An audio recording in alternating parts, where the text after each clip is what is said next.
tercer sector y bienestar social. Ha editado libros, artículos y esta tarde pues, nos va a dar la ponencia el impacto de las TIC en la vida cotidiana de la familia. Sin más, les dejo con don Luis Ayuso. Bien, ¿funciona? Sí.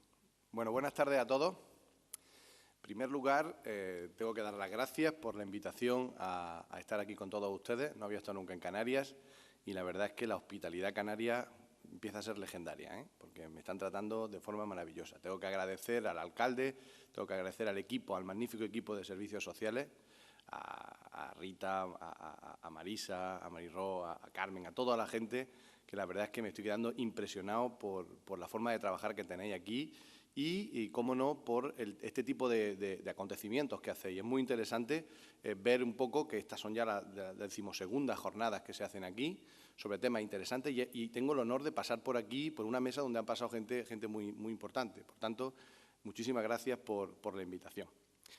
Bueno, yo voy a hablar sobre el impacto de las nuevas tecnologías, las llamadas tecnologías de la información y de la comunicación en la vida cotidiana de la familia. Yo soy sociólogo y soy sociólogo especialista en familia. Entonces verán ustedes que voy a tener un deje, voy a tirar siempre un poquito hacia el tema de la familia, que es el tema que yo controlo, y van a ver un poco cómo le voy a poner también algunos datos, porque los sociólogos intentamos, las cosas que decimos, intentar basarlas en evidencia empírica. Sí es cierto una cosa, y es que a la hora de preparar una comunicación, una ponencia sobre este tema, es difícil encontrar datos sobre aspectos que son tan novedosos, porque el impacto de las nuevas tecnologías en la esfera familiar es un impacto relativamente reciente y que nos cuesta trabajo encontrar este tipo de información. El primero de las cuestiones, por tanto, es que, a pesar de que son cambios fundamentales, tenemos muy poquitos datos, muy poquita información empírica. Lo que yo he hecho ha sido intentar buscar lo que he encontrado a nivel nacional y luego, por supuesto, encontrar estudios, investigaciones que digan un poco hacia dónde vamos o por dónde vamos. Y en ese sentido, es muy interesante destacar cómo cada vez hay más cosas relacionadas con el desarrollo de las nuevas tecnologías. Cada vez tenemos mucho más trabajo sobre los usos de determinadas tecnologías nuevas que se están aplicando, que están naciendo. Pero, sin embargo, sabemos muy poco sobre los efectos que están teniendo estas nuevas tecnologías sobre las relaciones familiares. Por tanto, sabemos mucho de la tecnología y es necesario que pongamos la lente en lo que pasa en las relaciones de familia, ¿no? En este sentido, la familia también coincide con que se está transformando muy rápidamente. La realidad familiar española de la actualidad se parece cada vez menos a la realidad familiar de hace 30 o 40 años. Hemos cambiado muy rápido y se están produciendo cambios que prácticamente no nos damos cuenta, son silenciosos. Parece que no nos dejamos llevar y al final la realidad familiar se está transformando cuando paramos y tomamos una referencia, decimos, madre mía, esto ha cambiado muchísimo. Y ya les pondré algunos detalles para que ustedes me entiendan luego y veamos cómo han cambiado algunos de estos aspectos de la realidad familiar. Fíjense ustedes, en el año 1985, antes de ayer, como quien dice, en términos históricos, antes de ayer, la revista Marriage and Family Review, que es una revista sobre matrimonio y familia internacional americana, magnífica, ¿no? Bien, realizaba un poco, analizaba cuál iba a ser el impacto en aquella época del ordenador personal. Se habían dado cuenta que el ordenador había pasado de estar en el trabajo a entrar dentro de la familia, a entrar dentro de los hogares. Era como esa calculadora que se utilizaba para trabajar y de repente vemos cómo entran los hogares y los niños empiezan a jugar con el ordenador. Entonces, esta revista realizó un monográfico para ver qué efectos podía tener eso sobre la vida familiar. Y precisamente muchos de los problemas y muchas de las hipótesis que se encuentran en ese monográfico siguen estando hoy vigentes. No se le da ninguna respuesta. Esto denota la falta de metodología, la falta de conceptos, la falta de teoría, la falta de trabajo empírico que diga, bueno, esto se decía en los años 80 que va a ir por aquí y todavía no tenemos claro si va por aquí o no va por aquí. Entonces, hacen falta muchos más estudios, ¿no? Y, sobre todo, la necesidad de enfatizar en la propia realidad familiar de estos cambios. Bien, mi intervención voy a intentar no aburrirles mucho. Sé que está una hora, son las 4 de la tarde, yo le tengo que agradecer a ustedes también por venir aquí, teniendo un día tan estupendo con ese sol que hace aquí en Canarias, tienen ustedes mucho mérito. Entonces voy a intentar no aburrirles mucho y hacer una cosa que sea amena, pero al mismo tiempo que aprendan, ¿no? que sepan algo. Bien, voy a hablar, yo me voy a centrar sobre todo en el cambio familiar como contexto idóneo para el desarrollo de las nuevas tecnologías. Por eso vamos a dedicar un poco a ver qué está pasando en la familia. ¿Qué está pasando en las nuevas familias? Se oyen muchas cosas. ¿Qué es lo que está pasando? Porque es un contexto primordial para poder entender qué está pasando con la tecnología. Entonces, en primer lugar, hablaremos sobre el cambio familiar. En segundo lugar, hablaremos sobre la inserción de estas nuevas tecnologías en la vida cotidiana. ¿Están entrando o no están entrando? ¿Hasta qué punto? Vemos que los jóvenes tienen móvil, pero ¿tienen todo? ¿Qué está pasando con eso? Hablaremos un poco. De eso me detendré menos, pero también hablaremos de eso. Y, sobre todo, me voy a extender un poquito más en qué efectos están teniendo las nuevas tecnologías, en 3 ámbitos que yo me parece que son fundamentales. En primer lugar, lo que se conoce como el mercado de emparejamientos. ¿Qué efectos tienen las nuevas tecnologías en la formación y en la disolución de las parejas? Interesante, ¿eh? Es difícil encontrar datos de esto, pero es una cuestión que creo que es interesante que reflexionemos sobre ella. En segundo lugar, sobre el proceso de socialización. El proceso de socialización es fundamental. La familia tiene una función clave, que es la función socializadora. Pues, ¿qué efectos están teniendo estas nuevas tecnologías en el proceso de socialización y en las relaciones entre padre e hijo? Y, en tercer lugar, hablaré sobre la red familiar, la solidaridad familiar, que es fundamental en España. Cuando yo viajo a otros países, siempre me dicen, bueno, es que vosotros en España, claro, tenéis un sostén, que son las relaciones familiares, que nosotros nos creemos que, como es aquí de España, están en todos lados así, y no es así. Hay otros países donde el sostén familiar, que es verdad que es un elemento universal de los sistemas de bienestar, no está tan desarrollado como lo tenemos nosotros en España, ¿no? Y luego haremos, bueno, alguna conclusión rápida.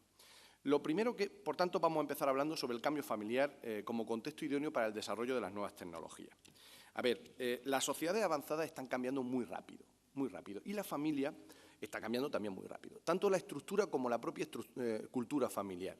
Se desarrollan muchos conceptos, por ejemplo, el concepto de posmodernización familiar, el concepto de familia líquida, el concepto de familias globales, dice el último libro de Ulrich Beck. Muchos conceptos sobre lo que está ocurriendo en la familia a nivel español, pero a nivel general, a nivel de las sociedades avanzadas.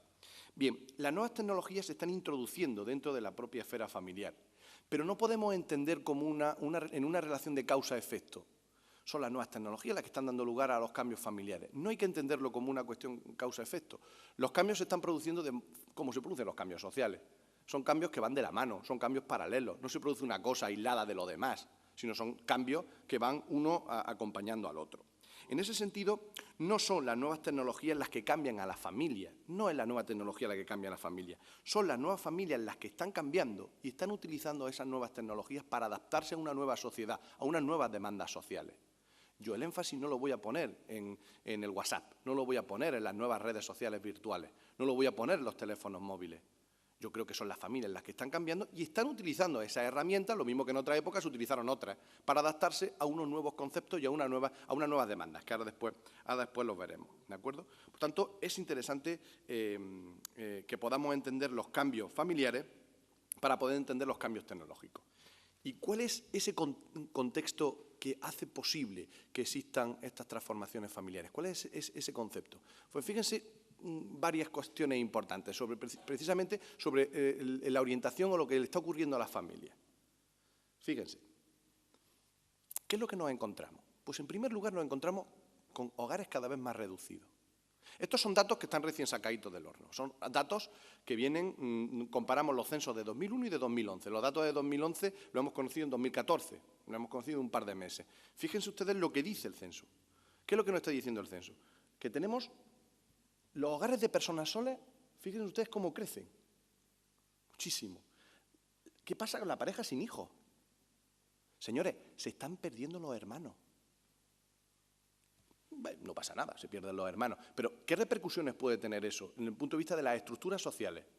Somos un país que nos basamos en las redes de sociabilidad familiar. Cuidado con eso, ¿eh? Entonces, lo que nos dicen, lo que el censo nos está diciendo, y estos son datos del censo, que se pierden las parejas, fíjense ustedes las parejas sin hijos cómo han aumentado. Las parejas con un hijo, las parejas con 2 hijos, ¿qué descenso han tenido? Por tanto, lo primero que nos damos cuenta es que tenemos hogares con mucha menor gente. Hay una mayor esperanza de vida, por supuesto, tenemos una reducción de la fecundidad, con diferencia entre comunidades autónomas, pero en general una reducción de la fecundidad importante, y son hogares que al mismo tiempo tienen un mayor nivel educativo. Hogares con mayor nivel educativo y de menos personas constituyen un contexto idóneo para el desarrollo de las nuevas tecnologías. Son hogares de menos personas y, por tanto, permiten, con mayor nivel educativo, permiten un mayor desarrollo de las nuevas tecnologías. Se da el concepto que el sociólogo francés François de Singly denomina como libres ensemble, es decir, estamos solos y acompañados. ¿Qué es lo que nos está diciendo? Muchas personas viven solas, pero al mismo tiempo están acompañados, tienen ciertos vínculos, ¿de acuerdo? Son libres ensemble, ¿no? Solos acompañados. Bien. Junto con eso, tenemos hogares más reducidos, en primer lugar. En segundo lugar, ¿qué está pasando en las familias? Pues el impacto de la individualización. La individualización, que es una teoría de la modernización muy antigua, lo que nos está diciendo es que cada vez las personas tienen una mayor libertad para poder definir su propio estilo de vida. Tienen más autonomía. Las normas que antes regían la vida familiar y que te determinaban lo que se podía y lo que no se podía hacer, lo que nos estamos dando cuenta es que muchos de estos comportamientos familiares se caracterizan por una mayor individualización. ¿Y a qué da lugar esa mayor individualización? A una mayor heterogeneidad de formas familiares. Cada vez tenemos distintas formas de vivir la familia. Yo aquí les traigo una diapositiva sobre distintas formas de familia que se encuentran en la literatura sobre sociología de la familia actualmente. Encontramos muchas formas de familia. Aquí hay algunas, hay más, pero yo les traigo aquí algunas. Pues, por ejemplo, hablamos de los singles, como las personas sin pareja que no quieren tener pareja, quieren tener relaciones esporádicas. Hablamos de la soltería pospareja, son personas que están solas, pero después de haber pasado por una experiencia de pareja. Habría que ponerle un nombre. Algunos, como verán ustedes, tienen nombre en inglés porque no encontramos nombres en castellano. Los long distance relationships, que son relaciones a distancia, son relaciones por Internet, son relaciones virtuales, emergen nuevas formas de sociabilidad familiar que hay que estudiar, es complicado estudiarlas, pero que están ahí. Los living apart together, las parejas que están juntas pero están solas a la vez, es decir, son parejas que son pareja pero que no quieren convivir. Ojo, no que no puedan, que no quieren convivir. Somos pareja, nos consideramos pareja, pero tú vives en tu casa, yo vivo en la mía. Nos juntamos de vez en cuando, pero cada uno vive en un sitio o en otro. Son los llamados living apart together, ¿no? Las parejas de fin de semana, las parejas transnacionales, las parejas de doble ingreso, de doble carrera, las parejas mixtas, por supuesto las parejas de hecho, las parejas homosexuales, las parejas sin hijos. Sin hijos es interesante, sobre todo las que no quieren tener hijos. Es muy interesante sobre el tema de aquellas parejas que renuncian. Ya hemos visto lo que dice el censo, ¿no? Pues aquellas parejas que renuncian a tener hijos, ¿no? Las parejas en nido vacío, las monoparentales, las madres solas por elección, las familias reconstituidas. Fíjense ustedes, la fecundidad tardía. Los demógrafos llaman fecundidad tardía a aquellas madres que tienen el primer hijo a partir de los 30 años. Pues veríamos cómo la fecundidad tardía prácticamente se ha generalizado, ¿no?, en el contexto familiar. Bien, pues muchas de estas nuevas formas de vida familiar, o como ven, nuevas realidades familiares, se pueden mantener gracias al desarrollo de las nuevas tecnologías, que da lugar, por ejemplo, al concepto de familias coordinadas, del que nos habla Manuel Castell, ¿no? A familias que se están coordinando gracias al desarrollo de estas nuevas tecnologías. Desde luego, las long distance relationships o los living apart together son familias que sí, que nos permiten que existan porque tenemos relaciones a partir de mediadas por estas nuevas tecnologías. ¿Y qué está pasando a nivel interno? ¿Qué pasa dentro de la familia? Vamos a excavar un poquito. ¿Qué pasa dentro de la familia? Pues a nivel interno existe un mayor desarrollo de la autonomía en todos los roles. Fíjense ustedes, el concepto tradicional de familia, que era un concepto muy comunitario, hombre y mujer unidos por amor, tal, y era un concepto muy comunitario, las sociedades avanzadas lo que nos demuestran es que se tiende a que sí, que existe un modelo comunitario, pero cada vez más autónomo, es decir, donde cada vez los miembros tienden a luchar por mantener esa autonomía, esa individualidad. Por ejemplo, lo vemos en la mujer con el acceso al mercado laboral de forma masiva, ¿no? Pues, de hecho, vemos, por ejemplo, los datos que nos da la EPA, muy interesante cómo a quién ha afectado el desempleo. El desempleo ha afectado a los hombres y a las mujeres, por supuesto, pero más a los hombres que a las mujeres. Vemos cómo los datos que nos da la EPA nos dice que, por ejemplo, hay una realidad familiar nueva que habrá que estudiar dentro de nada, que son aquellas mujeres, aquellas casas cuyo cabeza de familia es la mujer, que es la única que ingresa dinero al hogar. Va a ser súper interesante. Es un nuevo modelo que cada vez hay más, precisamente por el efecto de la crisis, ¿no? Entonces, una mujer con acceso al mercado laboral que desarrolla ese rol autónomo, que es muy interesante. Ya hablaremos ahora después de cómo han ayudado las nuevas tecnologías al desarrollo de este nuevo rol. El hombre está un poco más perdido, se mueve en el mundo de la incertidumbre, ¿no? Todavía no se encuentra, ¿no? Como dicen algunos autores, el hombre posmoderno todavía no sabe un poco, no, se tiene que redefinir. La mujer ha ido más rápido, el hombre va más lento y tiene que redefinirse un poco su papel. Pero, por ejemplo, es interesante las nuevas imágenes masculinas sobre el hombre cuidador. Por ejemplo, es una imagen que hace poco costaba mucho trabajo verla y el hombre cuidador, sobre todo de niños, cada vez es una imagen que está más presente, ¿no? ¿Qué está pasando con los hijos? Imagen súper interesante. ¿Qué pasa con los hijos? Pues con los hijos, en primer lugar, son hijos mucho más deseados, mucho más planificados. Es interesante, cuando se analizan los datos del aborto, vemos cómo han crecido el número de abortos, pero al mismo tiempo, cómo crecen las clínicas de fertilidad. Las clínicas de fertilidad tienen un chiringuito magnífico, un negociazo. Crecen los abortos, pero crecen las clínicas. ¿Y eso qué significa? Eso nos tiene que hacer reflexionar. ¿Qué pasa con eso? ¿Queremos tener hijos o no queremos tener hijos? Sí, queremos tener hijos. Queremos controlar sobre todo cuándo queremos tener hijos. Sobre todo más tarde. Por eso está lo de las clínicas de fertilidad y eso es lo que hace. Sobre todo queremos tenerlos más tarde, pero queremos tenerlos. ¿Y qué pasa cuando tenemos esos hijos? Porque son hijos muy planificados. Ya no son los hijos del descuido, como si es que tú fuiste un descuido, fuiste un descuido, ¿no? Ya no son niños del descuido, esos descuidos cada vez hay menos, no digo yo que no haya, ¿no? Pero cada vez hay menos niños que vengan del descuido, ¿no? Son más deseados, más planificados y se tienen mucho más tarde. Por tanto, el papel de los hijos dentro de la familia también es distinta. Por ejemplo, al niño se le pregunta, oye, ¿tú qué quieres comer? ¿Dónde quieres que vayamos de vacaciones? Se le pregunta al niño. El niño pide, desde que son pequeños, además es muy interesante ver, cuando el niño te pide por primera vez llevar ropa de marca, cuando el niño te pide por primera vez llevar teléfono móvil. A los niños de mi generación, la primera vez que el símbolo de nuestra autonomía, mi generación, era cuando por primera vez nos daban las llaves de la casa. La llave de la casa suponía que éramos ya independientes, nos habían dado las llaves del castillo, mis padres se fiaban de mí, ya podía entrar y salir, yo era autónomo, ¿no? Bien. Los niños de hoy día construyen su autonomía a través de otros medios. Entonces, si el regalo de la primera comunión del niño es el teléfono móvil, pues ¿cuándo construyen la autonomía esos niños? ¿De acuerdo? Por tanto, son niños más autónomos. Al niño se le pregunta, no, el niño hacía lo que el padre decía y punto. El niño obedecía. ¿Desde cuándo el niño? No, vamos aquí porque quiere el niño. Y pues eso son estas características que les estoy contando sobre el desarrollo de la autonomía. ¿Y qué pasa también con los mayores? Porque también llega a los mayores. Esta tendencia, que es general, también llega a los mayores. Son mayores cada vez más autónomos económicamente. Muchas familias sabemos ahora con la crisis que son los mayores los que llevan el peso, curiosamente. Son mayores mucho más autónomos, con una mayor esperanza de vida, con una mayor pluralidad de estilos de vida. Es fundamental, el papel que están haciendo los mayores con la crisis es encomiable. Pero, ojo, también está habiendo cada vez más generaciones de mayores que están diciéndole a su hijo, oye, que tu hijo es tuyo. Que a mí me quedan menos años de vida que a ti y yo tengo que disfrutar de cosas que yo ya he educado a mi hijo.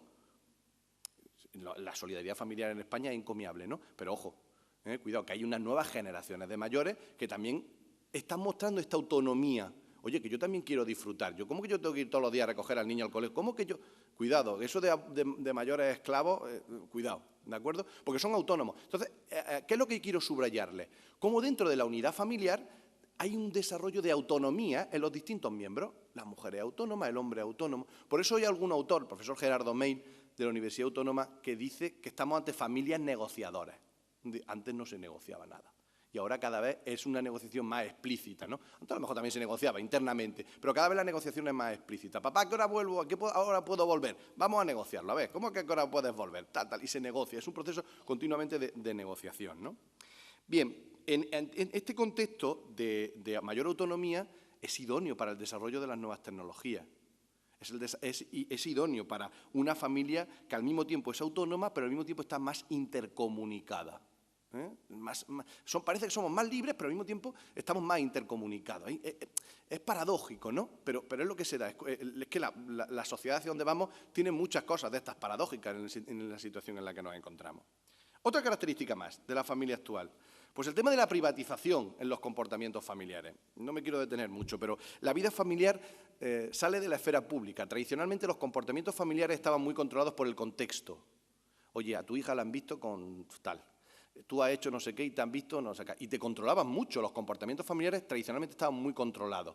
A partir de los años 80, ¿a quién le importa lo que yo haga, no? Es decir, oye, cuidado, los comportamientos, lo que yo haga contigo, la relación que tú y yo tenemos es una relación que solo me incumbe a ti y a mí. Nosotros ponemos las normas. Aquí no tienen que venir ni tus amigos, ni mis amigos, ni tus padres, ni mis padres. Es una relación que nosotros decimos lo que somos. Muchas parejas dicen, ¿qué somos? ¿Nosotros qué somos? Pues, ¿qué tipo de relación tenemos? Bueno, pues lo que nosotros queramos ser, ¿no? Y ese es un concepto relacionado con la forma de la privacidad familiar, que ahora después volveré sobre él, ¿no? Donde las nuevas tecnologías es muy interesante en ese desarrollo, en esa expresión de la privacidad. La identificación de la familia-comunidad principalmente emocional, súper interesante también, muy posmoderno, ¿no? Las nuevas tecnologías permiten ese desarrollo de la familia como elemento emocional. Sabemos que las familias juegan un papel instrumental fundamental, las redes de apoyo, clave, pero al mismo tiempo juegan un papel emocional fundamental también. Cada vez más es más importante, algunos autores dicen no, lo instrumental tiende a perderse porque el estado de bienestar va a asumir muchas funciones instrumentales y la familia se va a quedar recluida a un sujeto meramente emocional, ¿no? Pero es muy interesante el tema emocional, ¿no? Los padres no solo deben de cuidar bien a su hijo, no solo deben querer a su hijo, como de hecho lo quieren ahora igual que antes. Lo novedoso es que ahora tienen que demostrárselo a su hijo. En las nuevas sociedades no vale con quererme mucho, tienes que demostrarme que me quieres. Bien, no hace mucho a los padres se les hablaba de usted, la relación entre padre e hijo, siempre estaba. Nosotros hacemos una encuesta, la Fundación SM hace una encuesta a los jóvenes que se hacen de los años 70, se hace siempre la misma pregunta, el grado de cercanía con el padre y la madre. Y te das cuenta cómo en los años 70 al padre se le daba un 6 sobre 10 y a la madre se le daba un 8. En la última, a la madre se le da un 9 y al padre se le da un 8. Es decir, tiende a haber más cercanía en esas relaciones, ¿no? Bueno, pues las nuevas tecnologías permiten ese carácter emocional de la familia, permiten una mayor fluidez en la comunicación, permiten facilitar, expresar sentimientos, el sentirse cuidado, el sentirse querido o el sentirse en comunicación. Hay del que no tenga alguien al que mandarle triqui, el que no tengo nadie y que te mande el emoticono. Hay el que no tenga eso, ¿no? Bueno, pues, aunque sea frío, ¿no? Pero te sientes en comunicación, ¿de acuerdo? El aumento de las demandas de movilidad geográfica es también otra novedad. Somos una sociedad tremendamente móvil. Aunque se diga que no nos movemos y tal, somos una sociedad que si analizamos bien, somos muy móviles geográficamente, nos movemos muchísimo. El espacio tiende a perder importancia en relación al tiempo. Se dan nuevas situaciones. Por ejemplo, se dan las situaciones de que la presencia física no significa estar por entero en ese lugar. Podemos estar aquí físicamente, pero podemos estar hablando con 3 personas en 3 escenarios distintos. Fíjense ustedes cómo estamos asistiendo al nacimiento de las redes, las relaciones cara a cara, pero paralelas a esas relaciones, unas relaciones virtuales o mediadas por las nuevas tecnologías. Eso es novedoso. Desde el punto de vista sociológico, nos abre un escenario interesantísimo de analizar. ¿Están sustituyendo una a otra? ¿Se están complementando? ¿Qué tipo de persona? La persona que está todo el día con las redes, ¿qué va a pasar de ahí? ¿Qué va a salir de ahí? Hay muchas hipótesis, falta trabajo empírico que nos diga qué está pasando. Pero desde luego lo que es una novedad interesante que hay que analizar, ¿no? Se relacionan por ejemplo, estas demandas de movilidad. Yo estuve trabajando en un proyecto europeo en el que analizábamos el impacto que tenía la movilidad geográfica sobre las relaciones familiares. Y nos dimos cuenta que había muchos tipos de movilidad geográfica y que tenía distintos impactos. Uno de los impactos que tenía claramente era el tema de que se retrasaba la edad de la maternidad. Pero la movilidad geográfica es prácticamente un itinerario casi obligado para las nuevas generaciones. Saben que además de cuando consigan por fin un trabajo o tal, saben que en su vida de pareja va a ser muy habitual que tengan que moverse, porque lo difícil es que los dos encuentren trabajo en el mismo municipio, tal y como está la cosa, ¿no? Pero aquí y en otros países. Por tanto, el tema de la movilidad geográfica nos va a permitir esto, ¿no? Bien, y por supuesto nos encontramos con familias y hogares mejor equipados.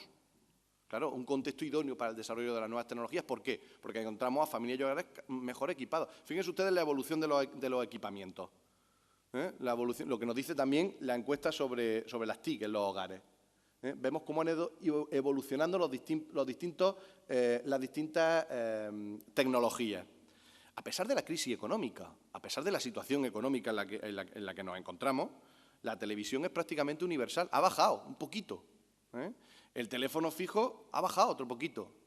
El teléfono móvil, señores, que un 96% de la población tenga teléfono móvil. ¿Saben ustedes lo que significa eso? 96%. Altísimo.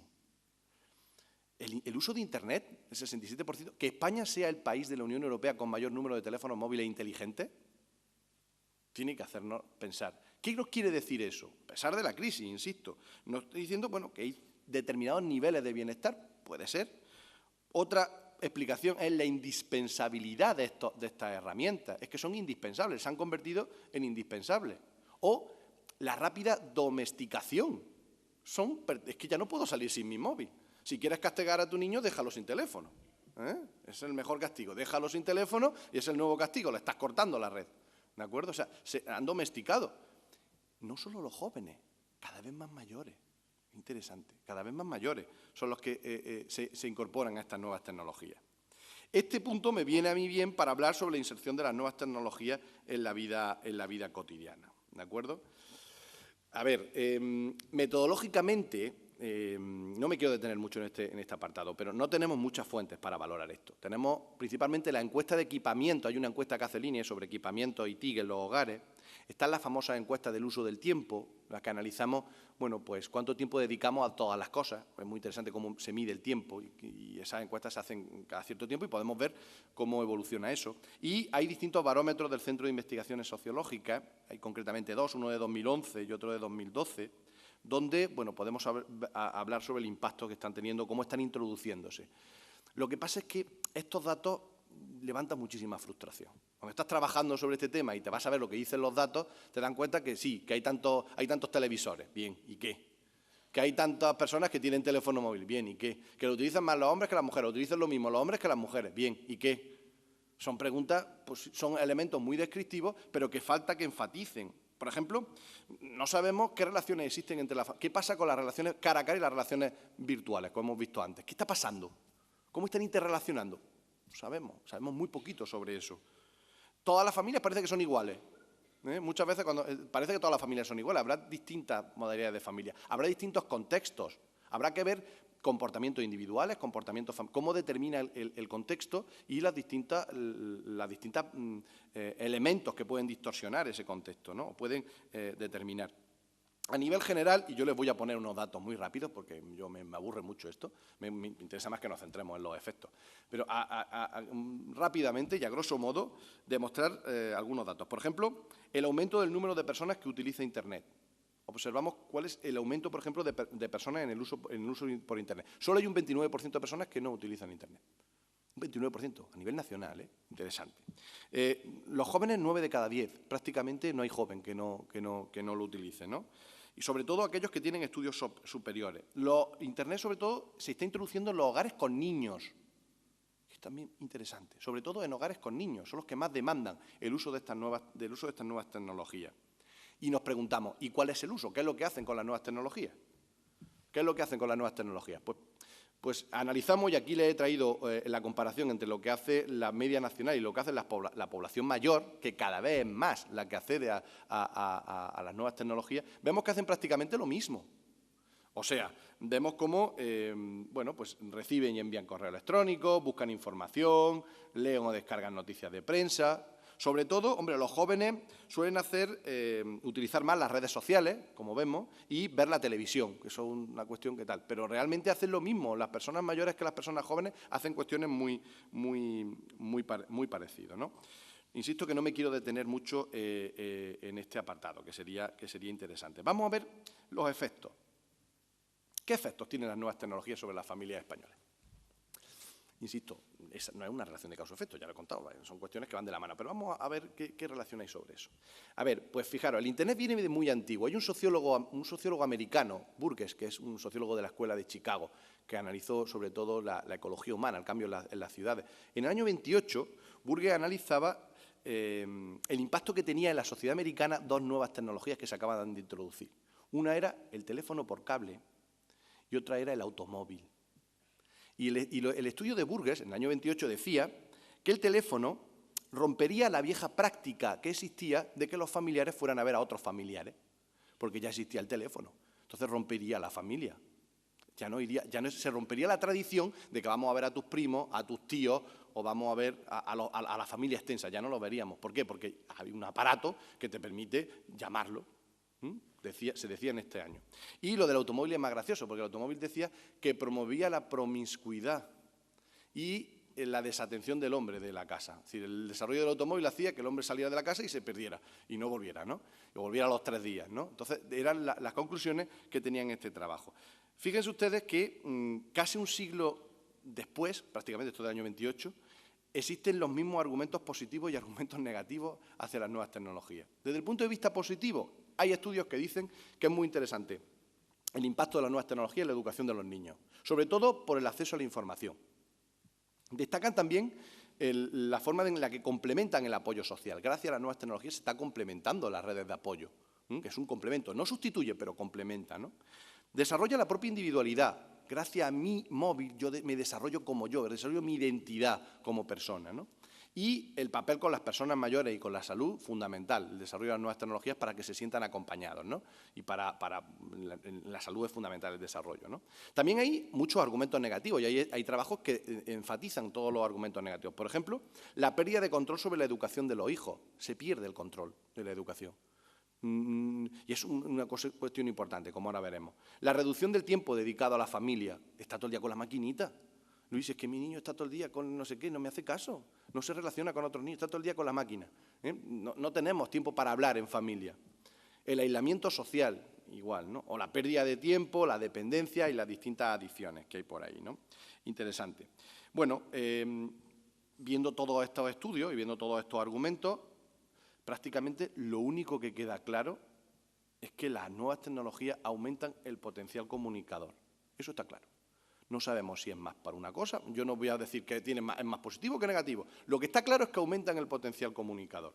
Y eso, por sí mismo, es una cuestión interesantísima, porque es un cambio cualitativo en las relaciones familiares fundamental. Fíjense ustedes que antiguamente, hace unos años, cuando salíamos a trabajar, nos íbamos a trabajar y no teníamos relación hasta que volvíamos a casa. Ahora salimos a trabajar y estamos intercomunicados. De hecho, hay un estudio americano que ha salido hace poco que dice que el 60% de las personas utiliza el WhatsApp mientras que está trabajando para relacionarse con los miembros de su familia. Entonces, ¿qué está pasando? Es decir, ya no hay esa interconectividad, parece que se está transformando, ¿no? Eso supone que se distorsionen los límites entre la esfera pública y la esfera privada. Antes había un límite muy claro. En casa es en casa. La esfera privada era la esfera privada y la esfera pública era la esfera pública, fuera. Sin embargo, ahora este límite, precisamente gracias a las nuevas tecnologías, se está distorsionando. ¿Y eso qué efectos puede tener? Pueden ser buenos, pueden ser malos, no sé. Pero de luego una cuestión es que se está distorsionando ese límite entre lo público y lo privado. Estoy trabajando, pero no estoy trabajando. Estoy en casa, pero estoy trabajando a la vez. ¿Qué pasa? Pues eso es un efecto de estas nuevas tecnologías, ¿no? Bien, concretamente, sobre algunas de ellas, por ejemplo, el impacto del teléfono móvil. ¿Qué sabemos sobre el teléfono móvil? ¿Qué impacto está teniendo el teléfono móvil en la familia? Pues sabemos, por ejemplo, que es un uso casi universal en los jóvenes. Y es casi universal. O sea, casi el 100% de los jóvenes en nuestro país tienen teléfono móvil.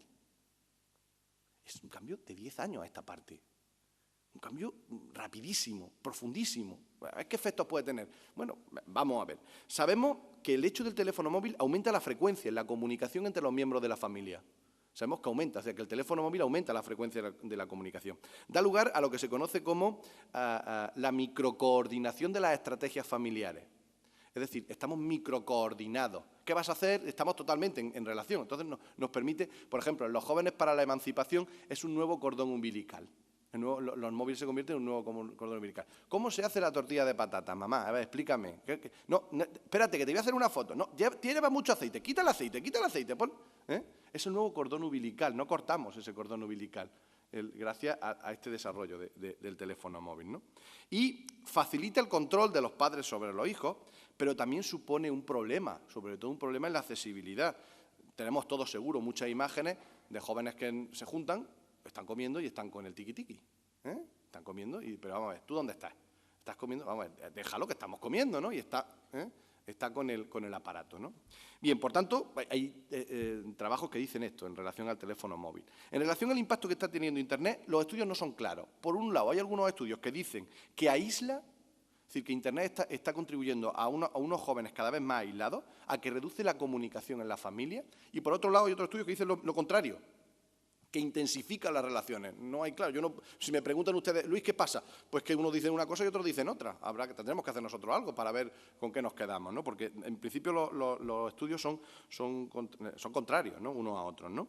Dependen mucho de las características familiares, depende mucho de las características individuales, depende mucho del uso, ¿no?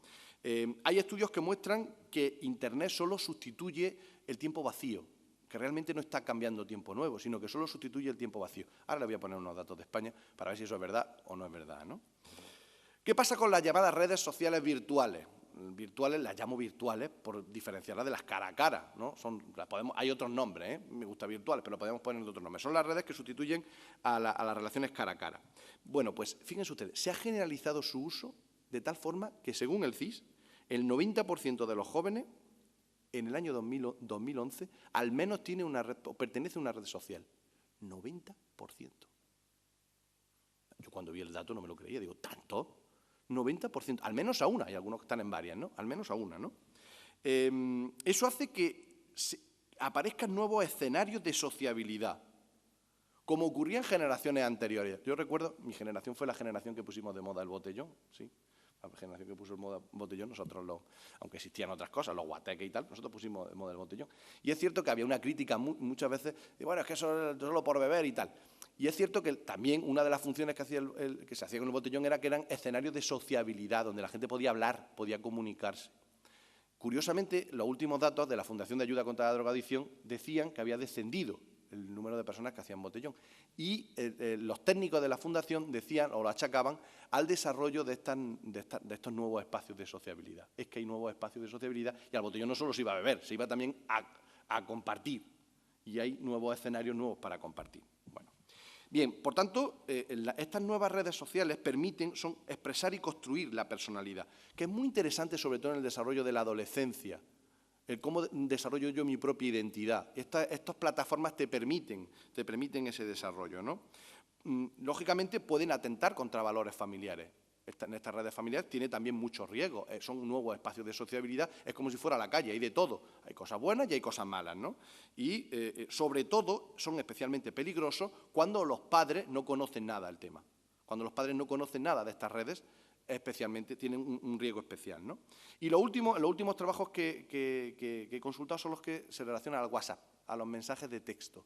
El trabajo más reciente que encontré es de 2009. Son relativamente recientes, ¿no? Existen muy pocos estudios. Lo que dicen estos trabajos principalmente es que se suele utilizar con personas cercanas, WhatsApp se suele utilizar con personas cercanas, buscando tener un contacto mucho más próximo que permita principalmente una alta intimidad y el estar conectado. Principalmente buscamos el estar conectado. Hay que hacer trabajo, hay que hacer más estudios para ver cuál va a ser el efecto por un sitio o por otro, ¿no? Pero yo les había dicho al principio que me quería detener en tres aspectos importantes. Y uno de ellos era el efecto que está teniendo las nuevas tecnologías en el mercado de emparejamiento. Interesante. Y insisto, muy complicado. A ver si me sé explicar. A ver, el mercado de emparejamiento. Muchas veces lo de parejas no se habla, ¿no? Porque esto de hablar de parejas, Luis, esto que tú te metes en unos fregados que vayan en qué huertos te metes. Vamos a ver, el hablar de parejas es interesantísimo. Tradicionalmente, una de las funciones más importantes de la familia era el control del mercado de emparejamiento. El emparejarte era una forma de ascender socialmente. Cuando no se podía ascender socialmente, la única manera de ascender socialmente era emparejarte. Muchas veces ese emparejamiento no era por amor, la mayoría. De hecho, una de las grandes conquistas del siglo XX es el matrimonio por amor. El matrimonio por amor es una conquista del siglo XX, una idea burguesa, que se conquista. Los americanos tienen varios libros de los años 30 en Estados Unidos, nosotros en España más tarde, ¿de acuerdo? Ese matrimonio por amor. El matrimonio por amor suponía una desestabilización muy grande de la familia. Suponía que la familia tenía una función y era ascender socialmente. Tú no te podías emparejar con quien tú quisieras. Tú te tienes que emparejar con quien te decía tu padre. De hecho, las personas que se enamoraban eran enfermas. ¿Qué le pasa a Fulanito? Está enamorado. Entonces, no va a poder decidir racionalmente. Se va a dejar llevar por una cosa que se le pasa. Eso a los 2 años se le ha pasado. Pero está enamorado.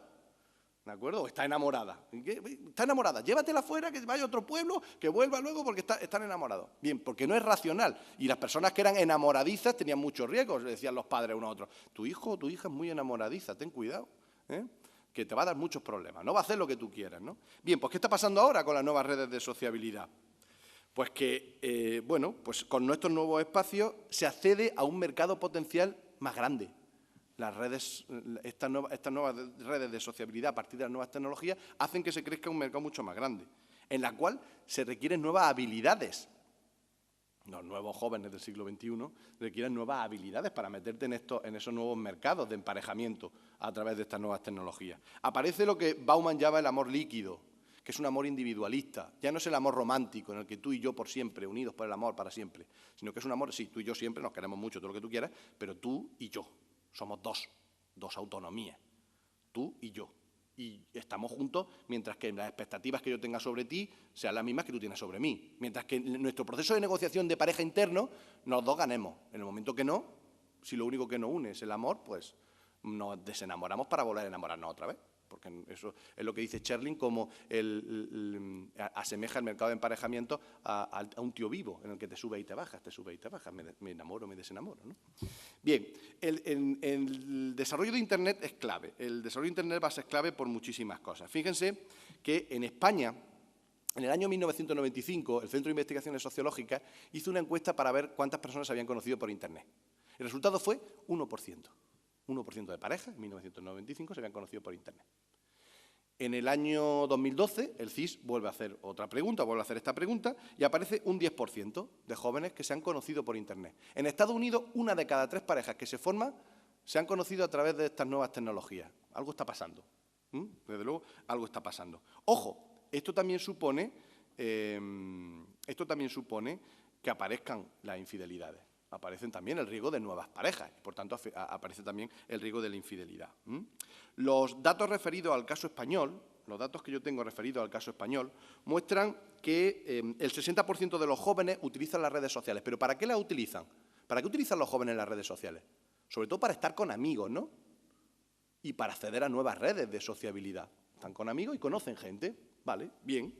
Un 16,8% de la encuesta que he utilizado, que hay muy pocas encuestas sobre este tema, afirman que habían mantenido alguna relación de pareja o noviazgo con alguien que habían conocido por Internet. Un 60% consideraba que Internet era un medio como cualquier otro para conocer gente. O sea, es un medio que cada vez pertenece más a su forma de sociabilizar, ¿no? Y fíjense ustedes aquí el gráfico que les pongo. ¿Cuál es la valoración? ¿Qué diferencia hay entre las relaciones personales cara a cara y las relaciones por Internet? Y lo que dicen los internautas es que valoran como que esta vía le permite un mayor desarrollo de la comunicación y de la intimidad, pero tienen menos compromiso y menos fidelidad. Eso es lo que dicen ellos, los internautas. Es decir, estas vías ellos saben, pero desde luego una herramienta que utilizan. Bien, el desarrollo de estas tecnologías es importante ahora, pero si me permiten como sociólogo diré que yo creo que van a ser más importantes en el futuro. No solo al comienzo de la unión, que es importante, sino sobre todo en el mantenimiento y sobre todo en determinados sesgos de población que todavía no los vemos, pero que los veremos. Por ejemplo, las personas mayores. Yo que he trabajado hace poco un trabajo sobre los emparejamientos en la viudedad, ¿quiénes son los viudos y las viudas que tienen una nueva pareja? Y uno de los problemas, hablando con ellos, con las personas que se habían emparejado, le preguntábamos sobre si se habían emparejado, si deseaban emparejarse. Si ustedes desean emparejarse. Entonces, uno de los problemas que había, sobre todo en las mujeres viudas, era que no accedían a mercados de emparejamiento. Contextos de emparejamiento. Es que en misa no voy a conocer yo a... Pero cuidado, vamos a nuevas generaciones, vamos a pensar a largo plazo. Las personas de los años 50, 60, 70 se irán haciendo mayores y llegarán a ser abuelitos y abuelitas estupendas y entrarán en estos mercados que utilizarán ya estas herramientas. Y eso le permitirá nuevas vías. Por tanto, interesante. Bien, en segundo lugar, los efectos sobre el proceso de socialización y las relaciones entre padre e hijo. ¿Qué está pasando aquí? Pues, igual que antes, la función de socialización. Tradicionalmente la familia ha cuidado mucho la función de socialización. Era una cuestión primordial de la familia. Las familias controlaban la socialización de su hijo. Es un derecho constitucional que la familia delega a las escuelas o delega a la educación. pero es un derecho de la familia. Es el padre el que supervisa la educación. Bien, ¿qué es lo que está pasando? Por tanto, un control totalmente familiar. Sin embargo, con el desarrollo de las TIC existen cada vez más múltiples agentes y múltiples actores. Este control se distorsiona. Y principalmente esto tiene efectos en dos elementos fundamentales. En la función de privacidad. Tradicionalmente, el funcionamiento de la familia se ha basado en que la privacidad era un elemento fundamental. Lo que pasa dentro de la familia pertenece a la familia. Seguro que vosotros os acordáis, seguro que tenéis múltiples imágenes familiares. Cuando conocemos a alguien te dice tu madre, tu padre o tu primo, que yo soy familia tuya, que yo soy primo, sobrino, tío, no sé qué. ¿Qué te está diciendo? Trátame con los códigos de familia, no me trates con los códigos de no familia. A mí aplícame los códigos familiaristas. Es decir, que tú y yo somos familia. Y eso supone unos códigos especiales, aunque no te haya visto nunca. Pero oye, yo tengo una prima en Barcelona y oye, voy a ver a mi prima en Barcelona, no lo he visto en mi vida, pero te aplico los códigos de familia, no te aplico los códigos de no familia. Por tanto, el tema de la privacidad familiar siempre ha sido muy interesante. En España, antes del desarrollo turístico, la gente cuando viajaba no viajaba a los hoteles, viajaba a casa de los familiares. Era una pauta muy común. Íbamos a casa buscando quiénes habían emigrado, íbamos a casa de los que habían emigrado, ¿no? Bien, pues eso forma parte de esta privacidad familiar, ¿no? Dentro de esta función de privacidad, lógicamente, el desarrollo de las TIC suponen influencias que escapan a la cultura familiar. Los hijos pueden recibir mensajes contradictorios a lo que es ese control familiar. Pueden recibir mensajes que es todo lo contrario de lo que te están diciendo tus padres. Se puede cuestionar la autoridad paterna, claro. Se rompe, están entrando dentro de la socialización. La socialización es fundamental, ya vimos ayer, es fundamental en el comportamiento humano, en lo que somos, gran parte de nuestra socialización. Bien, pues se distorsiona y puede haber incluso valores contrarios a los valores que te inculcan los padres. Los padres vigilan mucho porque te inculquen estos valores, pero resulta que gracias a estas nuevas tecnologías el niño está recibiendo información totalmente contraria a la que yo le estoy inculcando en su casa. Y no lo puedo controlar, porque además yo es que no sé cómo funcionan estas máquinas. Yo sé que el hijo está todo el día mirando el ordenador, no sé lo que está haciendo, pero resulta que está recibiendo información totalmente contraria a la que yo le estoy explicando en casa. Por tanto, importante. Y en segundo lugar, la construcción de la identidad. La construcción de la identidad en los hijos es también otro elemento fundamental. La separación del grupo familiar, saben ustedes que aparece siempre en el tránsito entre la adolescencia y la edad adulta. Cuando los niños dicen a sus padres, papá, no vengas conmigo, no vengas conmigo al cine, que es que me ven mis amigos. Y yo ahora yo ya soy mayor, yo no quiero que vengas conmigo, porque se van a reír de mí en el colegio. Bien, eso es un síntoma de que quiero construir mi yo, mi independencia, ¿no? Bien, pues en este proceso de construcción de identidad siempre se han utilizado muchos símbolos. Pues en mi generación era la moto, era el Walkman, ¿no? Y ahora, bueno, pues ahora son los videojuegos, son el teléfono móvil, ¿no? Se utilizan otros símbolos para controlar, ¿no? Las TIC son espacios propicios para el desarrollo de esta individualidad, son espacios propicios para que yo desarrolle mi identidad, para que yo desarrolle mi propia autonomía, pero al mismo tiempo son tribunales virtuales y a veces son muy duros. Te juzgan lo que está bien y lo que está mal en función de lo que has puesto o lo que no has puesto. Y te está juzgando gente que no sabes, muchas veces ni las conoces, no tienes relación cercana con ellos, ¿no? Te están juzgando, ¿no? Por tanto, en el proceso de construcción de identidad de los adolescentes es muy interesante el impacto que están teniendo estas nuevas tecnologías, en cómo piensan. Y es clave, insisto, las familias pierden el control, o muchas de ellas tienden a perder el control. O es un nuevo riesgo que antes no había, ¿de acuerdo? Los padres antes decían, bueno, a ver que vengan tus amigos, que yo vea con qué amigos te estás juntando, que yo controle. ¿Quiénes son sus padres? Pues yo controlaba a los hijos. Decía, sí, tú vas a este colegio y yo controlo un poco qué les van a ser tus amiguitos, que vengan a casa. ¿Qué queréis? Hacer botellón, pero en casa. ¿De acuerdo? Que yo controle, a ver quiénes son tus amigos. Pero ahora, ¿qué pasa? Que ahora se meten muchos amigos y no podemos controlarlo. O es más difícil controlarlo. Sí se puede controlar, pero es mucho más complicado, ¿no? Bien, en general, ¿qué es lo que opinan los padres? En general, los padres lo que opinan es que lo observan de forma positiva. Consideran que Internet, este efecto, pese a que nosotros lo podamos ver muy arriesgado, los padres lo ven positivo, sobre todo porque si utilizan Internet con los hijos, si utilizan las nuevas tecnologías con los hijos, y sobre todo si es lógicamente para buscar información. Pero también existen riesgos fundamentales. Sobre todo, por ejemplo, vemos en las familias cada vez hay más conflictos porque dedican mucho tiempo al entretenimiento, y eso es una fuente de conflicto familiar. Por ejemplo, cuando hay padres que no entienden las nuevas tecnologías. Cuando los padres no entienden las nuevas tecnologías. Se está dando un hecho que es por primera vez en la historia de la humanidad. Y es que por primera vez vemos a muchos hijos enseñando a padres. Tradicionalmente eran los padres los que enseñaban a los hijos, o los abuelos, ¿no?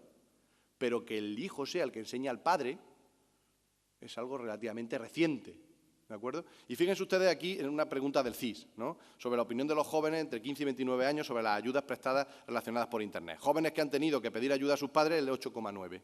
Su padre le ha tenido que solicitar ayuda al hijo, el 34,2.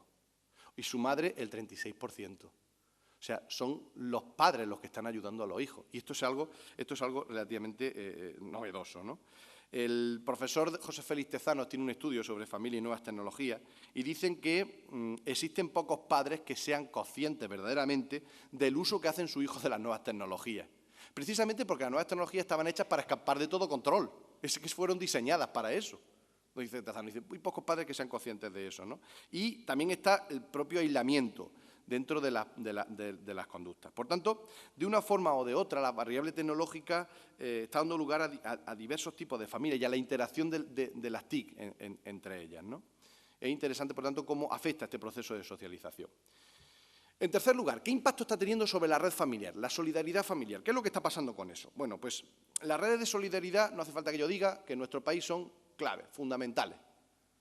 Es el auténtico colchón de bienestar. Es, como decía el profesor Iglesias Dussel, el auténtico Ministerio de Trabajo y Asuntos Sociales. El auténtico Ministerio de Trabajo y Asuntos Sociales son las redes familiares, porque te buscan trabajo, te ayudan, te dan apoyo cuando no tienes, en fin, no te ponen condiciones, están ahí, ¿no? Se basan en los principios de donación y no de reciprocidad, es decir, te dan algo sin esperar que le devuelvas, no te doy algo para esperar que tú me des, sino que son ese principio de donación. Bien, la base de esta solidaridad se encuentra en la cultura. Hay algo que dice que tenemos el deber de apoyar a la familia. Insisto, no es en todos sitios así. Nos pasa que nosotros estamos en España, ¿no? Pero no es en todos sitios así. Hay en países donde a los 16 años los hijos tienen que salir de casa. Hay en países donde a los 20 años los hijos se van y vienen el día de Nochebuena. Acción de gracias. Vienen una vez al año. Donde los nietos no conocen a los abuelos. Es que parece que todo es igual que en España. Ojo, esta red es nuestra, pero no significa que sea así en todos los países. Por tanto, se basa en la cultura del deber de apoyar a la familia, que además las encuestas siguen diciendo que los jóvenes dicen que tienen el deber de apoyar a la familia. Dicen, o sea, se sigue transmitiendo de generación en generación. Y se basan también en el compartir tiempo y actividades. Muchas veces cuando se dice que los españoles no se mueven tanto como deberían, para poder entender bien por qué no se mueven, por qué se mueven menos, es necesario entender que es que no es que me mueva yo, es que me muevo yo y mi red. Yo me puedo mover, pero ¿qué hago si no tengo red? Es que la red es fundamental. Y es invisible, claro, no se ve, es una red invisible, pero es un sostén clave. Dice, los españoles no se mueven, claro, es que no es cuestión, es que le han ofrecido un trabajo y no se va. Claro, es que no es que se vaya, es que pierde la red. Y la red es clave. En nuestro sistema de bienestar, tal y como está montado, es fundamental, ¿no? Entonces, ¿qué es lo que ocurre con estas nuevas tecnologías? Pues hay un estudio de Putman es un sociólogo americano, que hablaba en el año 2000 sobre el efecto que había tenido la televisión. Putman hizo trabajo de campo en Italia y se dio cuenta que la televisión había tenido los efectos en la nuclearización de las relaciones familiares. El desarrollo de la televisión dio lugar a que alrededor de la televisión se juntaba la familia y sobre todo la familia más cercana. Y se habían perdido otras relaciones más extensas, se había centrado ahí. Bien, tradicionalmente los estudios sobre Internet decían que darían lugar a que se dedicaran menos tiempo a la familia. La gente está todo el día con el aparatito y no dedica tiempo a estar con las relaciones familiares. Sin embargo, los estudios más recientes lo que afirman es que ocurre en un primer momento. Es cierto que en un primer momento hay un enganche grande a las nuevas tecnologías, pero conforme pasa el tiempo, no se pueden sustituir las relaciones cara a cara, son siendo fundamentales. Es decir, es verdad que en un primer momento juegan ahí, pero que de momento no se pueden sustituir totalmente las relaciones virtuales con las relaciones cara a cara. Es necesario, para seguir tener una relación cara a cara. ¿Y qué impacto es el que podemos decir que ha tenido estas nuevas tecnologías o ha tenido Internet dentro de los hogares españoles? Pues, otro gráfico. A ver, esto es a partir de una encuesta del CIS del año 2012, ¿no? Que es el impacto de Internet sobre el tiempo habitual dedicado a las actividades cotidianas. ¿Qué dicen los españoles? Hablamos sobre lo que dicen. Ojo, me podéis decir, Luis, eso es lo que dicen, pero luego lo que hacen, vale, bien, eso no lo sabemos. nos podemos creer lo que nos dicen. Y lo que nos dicen los españoles es que para prácticamente la mitad de los españoles consideran que no ha tenido ningún efecto el hecho de tener Internet. Dice la mitad de ellos, el 46,4, como veis aquí, ¿no? Un 27% dice que disminuye el tiempo de no hacer nada, tiempo muerto. Y otro, como importante, el 26,5, nos dice que disminuye el tiempo de ver la televisión. Tiempo que antes dedicábamos a la televisión, ahora la vemos menos porque estamos metidos en el Internet. Por tanto, en función de los datos, no se observa que hay un impacto grande sobre la integración familiar. Sin embargo, sí están cambiando las formas de sociabilidad. Las nuevas tecnologías sí están cambiando las formas de sociabilidad. La mayoría de los trabajos subrayan aquellos aspectos positivos, sobre todo en la contribución al mantenimiento de los vínculos. Es importante. Esas abuelas que hablan por Skype con sus nietos, que de otra manera no podrían. Bueno, la habrían por teléfono, ¿no? Pero es interesante, como cada vez está más presente, ¿no? Más que reemplazar a las relaciones cara a cara, promueven nuevas oportunidades de desarrollarse en comunidad. Por ejemplo, un último estudio de Mail del año 2011 habla del desarrollo del teléfono móvil y cómo el teléfono móvil ha contribuido a que haya una mayor llamada entre hermanos, entre familias. Ha contribuido a una mayor unión. Más que aún lo que en teoría la hipótesis primera lo que decían es que iba a desunir. Sin embargo, estos estudios dicen lo contrario, ¿no? Yo os ponía antes que las familias que realizan cosas juntas permanecen juntas, ¿no? Y es cierto, es muy interesante esa unión. Y las nuevas tecnologías contribuyen a mejorar la interacción y la comunicación. Oye, ¿dónde estás? ¿Qué estás haciendo? A coordinar, como habíamos dicho antes. Contribuyen además a tener una memoria familiar conjunta. Oye, que pertenecemos a la misma red, ¿no? Mejora la comunicación entre abuelos, entre padres, entre hijos, entre nietos. Ayuda, por ejemplo, a las personas divorciadas, a los postdivorcios, que es muy interesante. El tema de las relaciones sociales y el divorcio es súper interesante, ¿no? Y, bueno, ayuda a que la relación entre padre e hijo no solo sea cuando se tienen que ver tal día, sino que a través de las nuevas tecnologías pues, pueden tener una relación con el padre que no lo veían, sobre todo, ¿no? Acercan a los que están lejos y para la soledad en las personas mayores. El desarrollo de las nuevas tecnologías, la soledad de las personas mayores, que va a ser el cáncer del siglo XXI, el tema de la soledad, sobre todo en las personas mayores, es fundamental este desarrollo de las nuevas tecnologías. No me quiero detener mucho más, quiero ir terminando y, en este sentido, hacer predicciones sobre por dónde va a ir la cosa. Yo no me atrevería a hacer predicciones de por dónde van las cosas. Sobre todo porque viendo las predicciones que han hecho otros autores, todos se han equivocado, ¿eh? Y entonces yo tampoco me gustaría hacer este tipo de predicciones. Lo que sí podemos hablar es que tradicionalmente no se ha prestado suficientemente énfasis al impacto de estas nuevas tecnologías. No solo las tecnologías de la comunicación. Fue una revolución el microondas, fue una revolución la lavadora. Son también tecnologías. Y han hecho mucho por cambiar las relaciones familiares. ¿Cuál es el impacto que tiene la lavadora? ¿Cuál es el impacto que tiene la comida rápida en los hogares? ¿Qué impacto tiene el lavavajillas? Pues no sé, pues no lo hemos estudiado, pero sabemos que ha tenido un impacto seguro en las relaciones familiares. Sabemos que han ahorrado tiempo de dedicación a labores domésticas y eso ha permitido emplear ese tiempo en otras cosas. ¿De acuerdo? Por tanto, cuidado, pero no hay trabajo, no tenemos trabajo sobre eso, ¿no? No se pueden tampoco estudiar los cambios tecnológicos y los cambios familiares como dos cosas paralelas. Hemos visto cómo está cambiando la familia y está utilizando esas nuevas tecnologías para adaptarse a ese nuevo cambio. Por lo tanto, no podemos verlas como de forma paralela. Si analizamos lo que están haciendo los jóvenes con las nuevas tecnologías, es lo mismo que hacíamos nosotros antes de que existieran las nuevas tecnologías. Si principalmente lo que hacen es entretenerse, es interrelacionar, es buscar información. Lo mismo que antes hacíamos con otros medios, pero ahora se hacen pues, con las nuevas tecnologías, ¿no? Pero tampoco hay que minusvalorar el impacto que tienen estas TIC, ¿no? Hay una mayor intercomunicación, eso es así, hay una mayor intercomunicación distinta, pero las relaciones cara a cara se complementan con otro tipo de relaciones, ¿no? Se disminuyen las distancias entre lo público y privado, que hemos visto antes, ¿no? También hay nuevos riesgos, la pérdida de control, como hemos visto. La pérdida de control en la socialización no sabemos dónde nos puede llevar, pero desde luego los padres los tienen que tener en alerta, los educadores igual, porque hay una pérdida de control sobre ese proceso de socialización. Y como todos los cambios sociales, hay consecuencias imprevistas. Siempre hay cosas que no vamos a prever, pero que sabemos que saldrán y que salen, no están planificadas.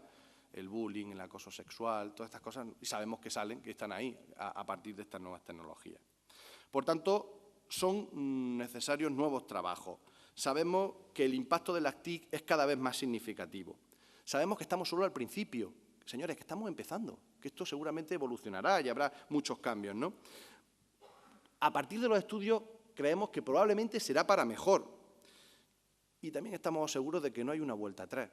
O sea, esto es un camino en el cual se están introduciendo las sociedades y no sabemos muy bien dónde nos lleva, creemos que puede ser para mejor, sabemos que no vamos a volver otra vez atrás, es decir, quitar el teléfono, quitar Internet es algo que no parece que no, en un escenario próximo no está. Y, por tanto, no podemos asegurar con total certeza que estos cambios sean totalmente buenos o totalmente malos. Lo único que verdaderamente podemos demostrar es que estamos en un contexto muy diferente al que se socializaron nuestros padres y nuestros abuelos. Y el futuro dirá. Muchísimas gracias.